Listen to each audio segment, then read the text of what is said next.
We've all heard the horror stories. You spend thousands of dollars on a cruise only to realize you're trapped on a floating frat party. Is Carnival actually the chaos culprit, or has Royal Caribbean quietly become the louder option? Before you put down your deposit, you need to see this comparison. Welcome aboard, fellow empty nesters. If you are new here, we're here to help you navigate your newfound freedom on the high seas. Today, we aren't just looking at specs and tonnage. We're looking at the fun factor through our eyes. Because let's be honest, fun at 25 looks very different from fun at 50 or 55. You want to enjoy yourself, but you also value your hearing, your personal space, and your hard-earned retirement money. So is Carnival really the Walmart of the seas? Is Royal Caribbean really the elegant alternative? The answer is complicated. Let's break it down category by category so you don't book a vacation you'll need a vacation from. Let's start with the elephant in the room, the vibe. Carnival calls themselves the fun ships, and for years that's been code for party ship.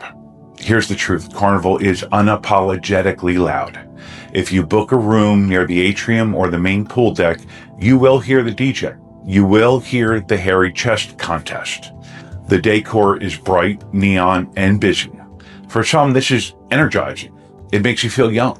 Royal Caribbean, on the other hand, designs their ships to feel like floating resorts or upscale shopping malls. The colors are more muted, beiges, blues, wood tones. So generally speaking, the ambient noise level in the hallways and public areas is lower on Royal. However, and this is a big beware point, Royal Caribbean ships are often massive.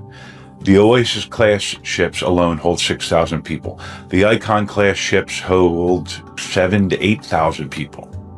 While the design helps spread people out, during peak times, think parades in the promenade, pool parties, it can feel just as chaotic as a Carnival deck party, just with, hopefully, fewer belly flops, but more strollers. So what's the verdict? If you get overstimulated easily, Royal usually wins this round. But if you want a social, unpretentious atmosphere where strangers talk to you in the elevator, well, then Carnival takes the prize for friendliness. This is arguably the most important section for us as empty nesters. When the pool deck gets too crazy, where do you go to retreat? This is where Carnival surprisingly shines. Pretty much every Carnival ship has the Serenity deck. And here's the magic number. It's 21 plus. Not 16, not 18, 21. This means no high schoolers. Now, whether they enforce those rules or not, that's a whole different conversation. It features padded loungers, which are much better on the knees and back than the plastic ones, sofas, and usually its own bar. On many of the ships, it's completely free. There's no charge to get into the Serenity. It is a genuine oasis of quiet in the middle of the party. Now, Royal Caribbean does have the solarium. It is visually stunning, often glass enclosed, climate controlled, which is a lifesaver if you're cruising to Alaska or it's really windy in the Caribbean. But here's the costly mistake warning. The age limit on Royal Solarium is usually 16. And honestly, it's not strictly enforced. You might find teenagers in the hot tubs or using it as a shortcut. What's the verdict here? For pure aesthetic beauty and weather protection, Solarium wins. But for guaranteed peace and quiet away from anyone under drinking age, Serenity Deck is actually the superior product for empty nesters. Now, let's talk about food, specifically the included food, because we like value. Carnival has mastered the art of casual, quick food. Think Guy's Burger Joint, Blue Iguana Cantina. These are free, delicious, mostly, and fast.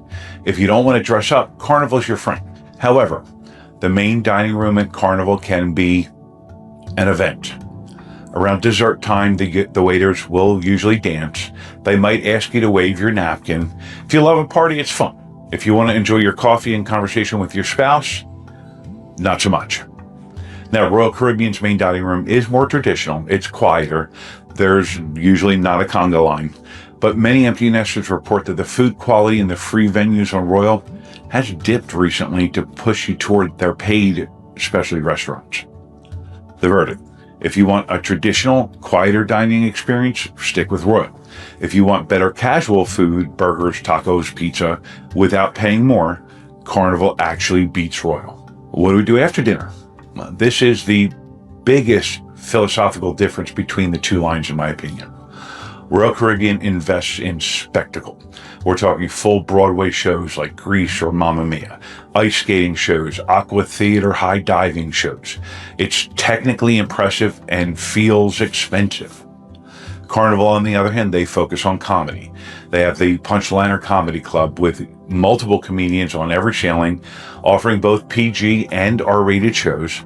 Here's the Empty Nester reality check. On Royal, you often need to reserve shows weeks in advance on the app or you don't get a seat.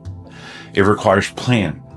On Carnival, the comedy clubs are small, so you usually have to get there 30, maybe 45 minutes early to ensure that you get a seat, or you'll be standing in the back, and my back doesn't love standing for 45 minutes before a show even starts.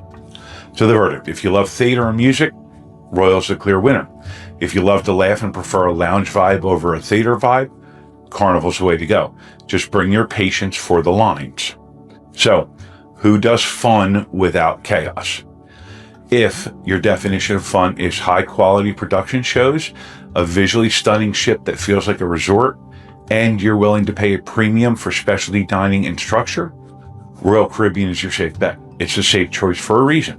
But don't write off Carnival.